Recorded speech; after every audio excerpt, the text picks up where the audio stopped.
কাপড় অনেক ভালো, নিজে হাতে তৈরি করা। কত হলে পারবি বলা যাবে। নিদিকে শুরু করে সে রাস্তা ভালো না, এদিকে এসে ভাইয়া দাম বলা যাবে, একদম বলে বিশ্বাস হয় না, দাম বলা যাবে। আমি 400 টাকা বসে 400 টাকা নিব না, প্রথম কাস্টমার, দাম বলা যাবে ভাইয়া। বলে না কত পারবে, 100 করে নাও, 100 করে 100 গামছা আচ্ছা তাহলে দাও। একদম 250 পারবে, প্রথম কাস্টমার। 100 করে দেবো দাও। 100 টাকা না, 150 টাকাও কিনা পাই না। 150 টাকা হলে এটা গার্মেন্টস, এটা গার্মেন্টস, এটা আমাদের তৈরি করা। এটা বার্মিজ পল্লীর বার্মিজ হবে না, 100-150 হবে না। এটা জায়গাটার নাম কি? মহেশখালী। হ্যাঁ, মহেশখালী। আমরা দেখছেন যে বার্মিজ মার্কেটে আসছি। এই যে বার্মিজ মার্কেটে কত সুন্দর সুন্দর চাদর আছে।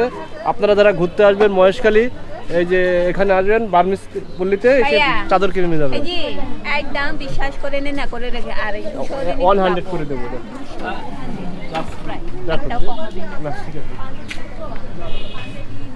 বিছানা চাদর পাওয়া যায়, টিভি পাওয়া যায়, প্যাকে করবো। টিভি পাওয়া যায়, ওয়ান পিস পাওয়া যায়, বাবির জন্য ওয়ান পিস লাগবো। ওয়ান পিস নিবি না? বিছানা চাদর আর গাড়ি চাদর, বাচ্চাটি ফুটুও দুটা নিয়ে যাই না, গামছা না না, দুটা নিয়ে যাই না।